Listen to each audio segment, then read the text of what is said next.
Fallait absolument que je traite cette question. Pourquoi est-ce que je ne dois pas changer de programme toutes les 12 16 semaines? C'est une bêtise. Votre programme d'entraînement ne doit pas bouger, ou du moins très peu, on va dire. À la limite, il doit évoluer, mais certainement pas bouger ou changer complètement. Je m'explique, parce que vous allez bien sûr me demander pourquoi. Encore pas plus tard qu'hier, j'ai un coaching avec qui on va commencer notre prise de masse, donc on était, sur une période un peu mini cut, qui, m'a remercié parce qu'il a eu sa nouvelle diète, mais il m'a dit: «Je comprends pas, j'ai pas eu mon nouvel entraînement encore». Bah, en fait, il y a pas de nouvel entraînement. Comme tu t'entraînes en période de mini cut ou de sèche, tu dois t'entraîner pareil en prise de masse, et c'est pas que je suis un radin sur les entraînements ou quoi que ce soit, c'est que ton entraînement a été fait pour toi, exclusivement pour toi, dès le départ, de manière personnalisée. Tous les mouvements, toutes les séries, les répétitions ont été faites par rapport à toi et à ton objectif. On va pas modifier ton entraînement parce que tu rentres en prise de masse. Tu dois être capable de porter lourd en déficit comme en surplus calorique. Et c'est là où tout le monde se trompe à vouloir tout le temps modifier et à croire que des programmes vont différer en fonction des périodes, de votre vie ou de vos objectifs. Donc effectivement, oui, son programme, d'ailleurs, il a déjà évolué. Il y a certains mouvements où il ne se sentait pas forcément à l'aise. Bon, ça fait que 6 semaines qu'on est en coaching. Mais il y a certains mouvements où il ne se sentait pas forcément à l'aise, qu'on a pu faire évoluer. Mais par exemple, on va passer d'un développé incliné à la barre à un développé incliné à la barre guidée, ou alors un développé incliné aux haltères. Si j'ai mis du développé incliné dans son entraînement, c'est que je veux qu'il fasse du développé incliné pour cibler davantage de faisceau claviculaire au niveau des pecs, c'est pas pour rien. Donc comment on fait évoluer un entraînement? Comme ça, c'est aussi simple que ça. Pour rentrer un peu plus dans les détails, imaginons, je sais pas, vous êtes dans une séance push. On a la séance de base, on a en exo 1 du développé couché à la barre, en exo 2 du développé incliné aux haltères, en exo 3 du fly sur la machine, par exemple. Sur le développé couché, ça fait 5 mois que vous êtes dessus.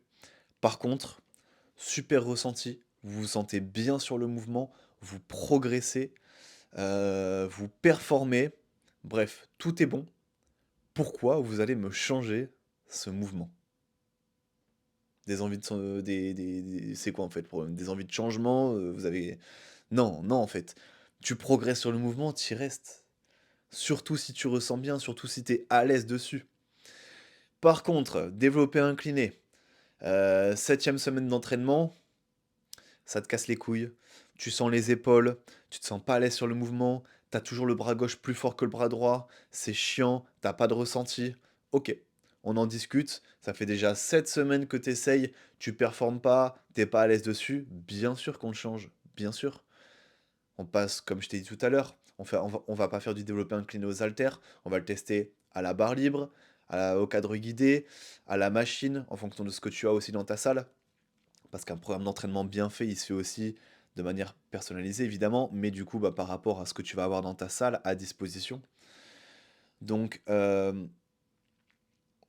c'est comme ça qu'un bon programme d'entraînement doit être réalisé.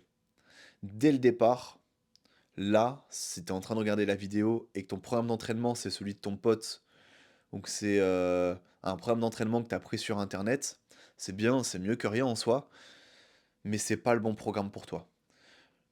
Concrètement, je ferai une vidéo sur comment faire, son programme, mais tu te prends en photo le matin à jeun, relâché, contracté, et puis tu vas noter, sur un petit bout de papier, tes points forts, tes points faibles. En fonction de ça, tu vas te faire ta répartition de tes séances, aussi en fonction de combien de fois tu veux t'entraîner par semaine, et derrière, à l'intérieur, tu vas mettre le nombre d'exercices, l'exercice, le nombre de séries, de répétitions, les temps de repos, etc., avec les indications bien sûr qui vont avec, les tempos.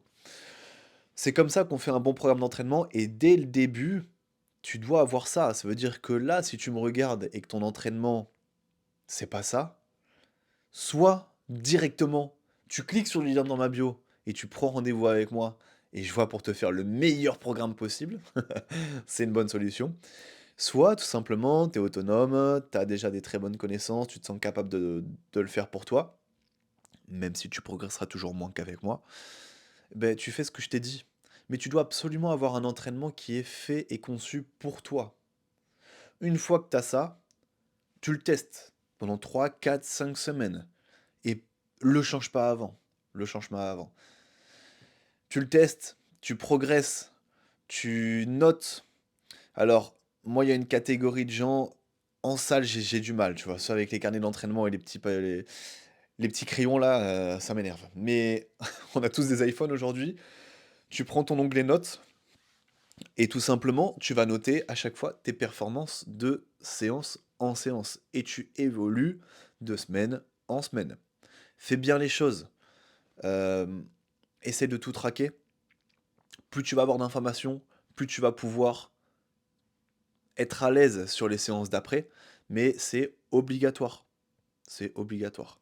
Donc tu te fais ça pendant 4, 5 semaines. Tu essayes de bien comprendre les mouvements, de te sentir bien sur les mouvements. Et si c'est pas le cas, ok, tu fais évoluer. Tu te sens pas bien sur le développé couché à la barre, c'est pas grave. On essaie le développé couché à la machine. Ah tiens, putain, 4 semaines après, ouais, là je me sens bien. Ok. Mais si tu as mis du développé couché, c'est que ton corps, pour ton objectif, il fallait y mettre du développé couché. Mais il y a plein de manières de faire du développé couché. Donc, trouve la meilleure manière possible. Ensuite, tu progresses, tu progresses, tu progresses, jusqu'à l'infini. Si tu vois que 1 an et demi après, ok, tu arrives à saturation, parce que bien sûr, on est des humains, on n'est pas des putains de robots, il y a bien un moment où on va stagner au développé couché. On va pas monter jusqu'à 350 kilos. Et ben, c'est pas grave. Tu restes dessus, tu progresses sur les tempos, tu progresses sur les répétitions, tu peux modifier les répétitions. Et puis si un jour tu vois que pendant 4, 5, 6 semaines tu progresses plus, tu commences à en avoir marre de ce mouvement, ça commence à te casser les couilles, ok, c'est pas grave. On passe sur une autre variante de cet exercice-là. C'est comme ça qu'un bon entraînement doit être modifié. Donc arrêtez de changer constamment de programme d'entraînement. Moi j'ai fait l'erreur pendant 5, 6 ans à venir à la salle et à ne même pas savoir quel muscle je faisais. Ça c'est très grave.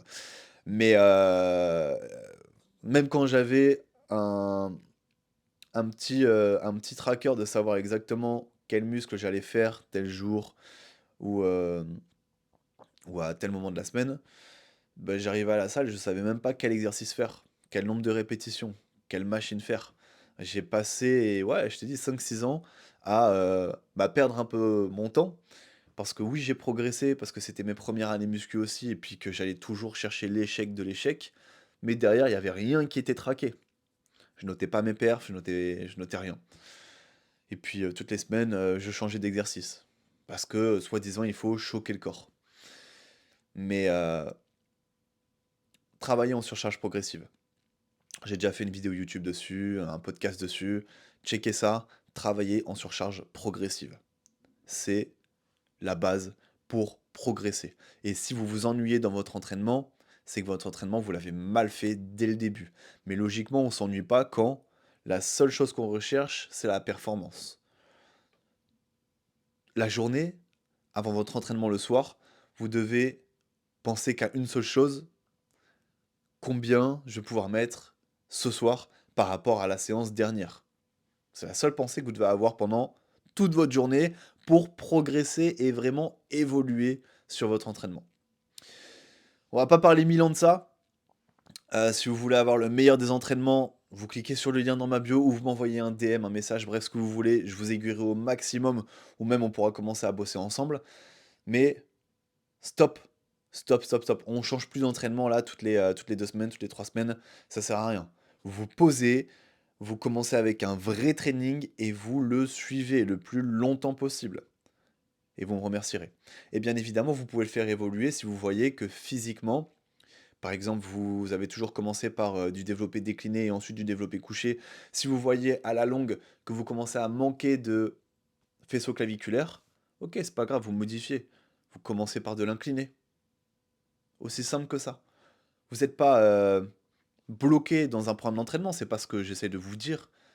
mais n'allez pas non plus tergiverser et toujours chercher des trucs, de mongol à droite à gauche. Faites simple. Faites simple, démontez-vous sur chaque entraînement, allez chercher l'échec